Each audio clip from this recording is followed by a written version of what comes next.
Welcome to another Noble Review session for students of AP Macroeconomics. Today I'm going to go over the top 10 concepts that you should have mastered by exam day. Let's start off with some fiscal policy. Suppose the economy is in recession.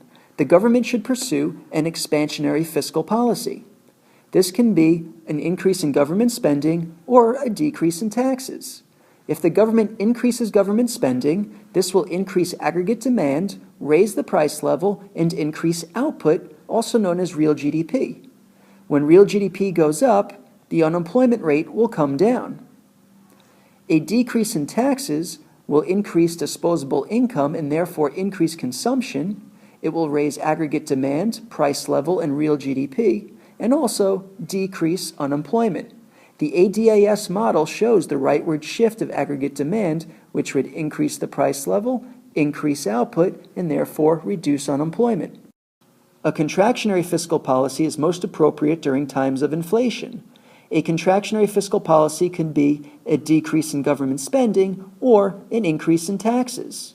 A decrease in government spending will decrease aggregate demand, price level, and real GDP. This will increase unemployment. An increase in taxes will decrease disposable income and therefore consumption, aggregate demand, price level, and real GDP while raising unemployment. In the ADAS model below, the aggregate demand and short-run aggregate supply are showing inflation. As a result of the fiscal policy, the increase in taxes or decrease in government spending, AD shifts to the left and their full employment is restored. The next concept that you should have mastered for exam day are the multipliers: the spending multiplier, the tax multiplier, and the balanced budget multiplier. The spending multiplier is used to determine the change in output from a change in spending. To get the spending multiplier, you take 1 and you divide it by the marginal propensity to save. The change in spending times the spending multiplier will give us the change in overall output. We use the tax multiplier when we want to calculate how a change in taxes affects overall output. It's the marginal propensity to consume divided by the marginal propensity to save. If there's an increase in taxes or decrease in taxes, the output is going to change by a multiplied amount. The change in taxes times the tax multiplier will give you your change in overall output.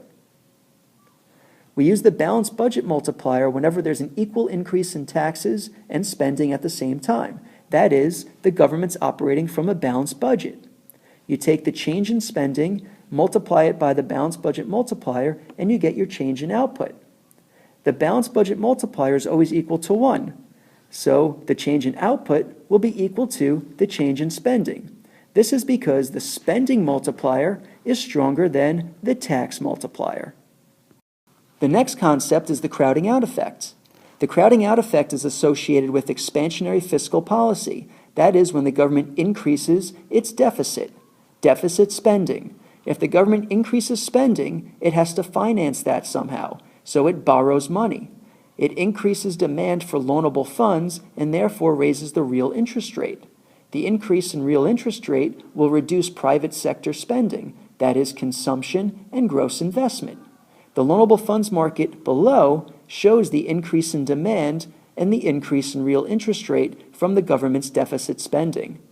Another way of looking at this is saying that the increase in government spending reduces the overall private supply of loanable funds and therefore increases the real interest rate. That is shown in the graph on the right. It's a leftward shift of the private supply of loanable funds. Real interest rates will rise, and that will also reduce consumption and gross investment. The next concept has to do with interest rates and long-run economic growth. When interest rates are low, we know that there will be more gross investment. Now, when we have a lot of investment spending for the long term, that's going to increase the nation's capital stock, the stock of all the capital goods in the economy. This will shift the long-run aggregate supply curve to the right in the long run, or shift the production possibility curve of the economy outward. If interest rates are high, gross investment falls. Now, in the long run, if we have falling gross investment, the capital stock will decrease. It will reduce the nation's capital stock. The long-run aggregate supply curve could shift to the left, or the PPC curve could shift inward. Don't even think about showing up to the exam without mastering monetary policy.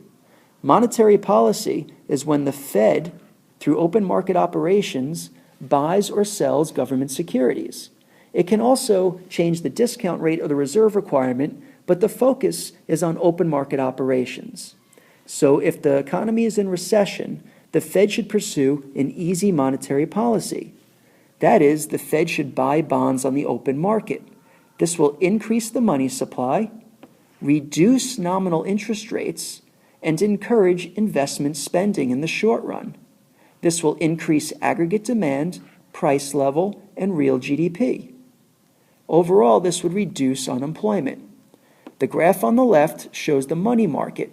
It's a rightward shift of the supply of money, which is set by the Fed, reduces the nominal interest rate. This will increase investment spending, which will shift aggregate demand to the right. When the economy is experiencing inflation, the Fed should pursue a tight monetary policy. That is, the Fed should sell bonds on the open market, and this would decrease the money supply, increase nominal interest rates, decrease investment spending, decrease aggregate demand, price level, and real GDP, and increase unemployment.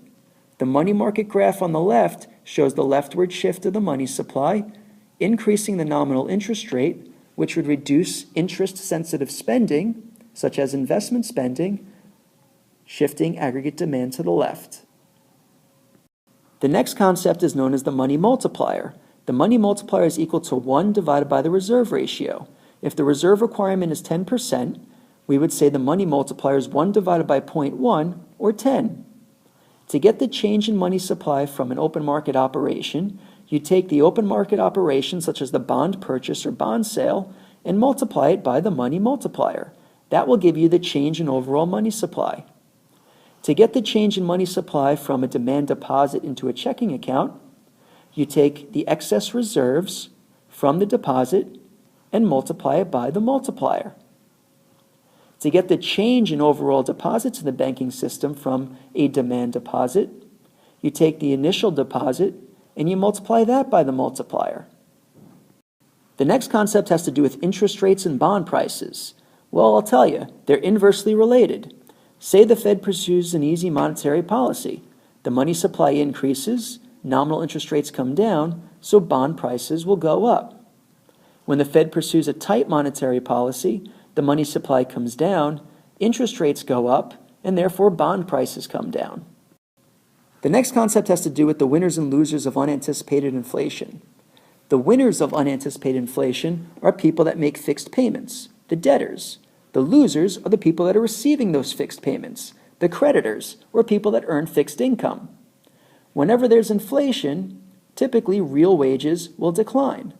When inflation is low, real wages will increase. Wages have more purchasing power. It's important to understand the Fisher equation. The real interest rate is equal to the nominal interest rate minus inflation, or the anticipated inflation rate. The next concept also has to do with interest rates, but this is interest rates and the value of a currency. If interest rates are up, foreigners will demand more interest-bearing assets, such as treasury bonds. This increase in demand for treasury bonds increases the demand for the currency, and the value of the currency will appreciate in the foreign exchange market. When interest rates are low, foreigners will demand fewer interest-bearing assets, such as treasury bonds, and therefore there's less demand for the currency, and the currency will depreciate. When currency depreciates, the net exports can rise, and when currency appreciates, the net exports for the economy will fall. The next concept has to do with the relationship between the Phillips curve and the ADAS model. When aggregate demand shifts to the right, there's going to be point-to-point movement along our short-run Phillips curve, and that's going to be point-to-point movement leftward. AD shifts right, point-to-point left on the Phillips curve. If AD shifts left, we go point-to-point to the right on the short-run Phillips curve. They work in opposite directions. If aggregate supply in the short run shifts to the right, the short-run Phillips curve will shift to the left. Not point-to-point, the entire curve will shift to the left. When aggregate supply in the short run shifts to the left, the short-run Phillips curve is going to shift to the right. So overall, the model works in opposite directions. Just when AD shifts, we go point-to-point, opposite. And when aggregate supply in the short run shifts, the short-run Phillips curve shifts, opposite. And now for a quick bonus concept. This has to do with ADAS in the long run. In the long run, the economy always returns to its full employment level of output. So if the economy is in recession and there is no monetary fiscal policy, nominal wages will fall as workers will have to take wage cuts, the production costs are down, so aggregate supply in the short run will increase, the price level comes down, real GDP goes up, and unemployment falls. If the economy is experiencing inflation, nominal wages will rise as workers raise inflation expectations, the short-run aggregate supply curve decreases, price level goes up, real GDP comes down, and the unemployment rate will increase. Those are 10 concepts that you should have mastered for exam day. To see all of the graphs that you need to know, check out the video, Every Graph That You Need to Know for the AP Macroeconomics exam. Thanks for watching, and good luck on the test.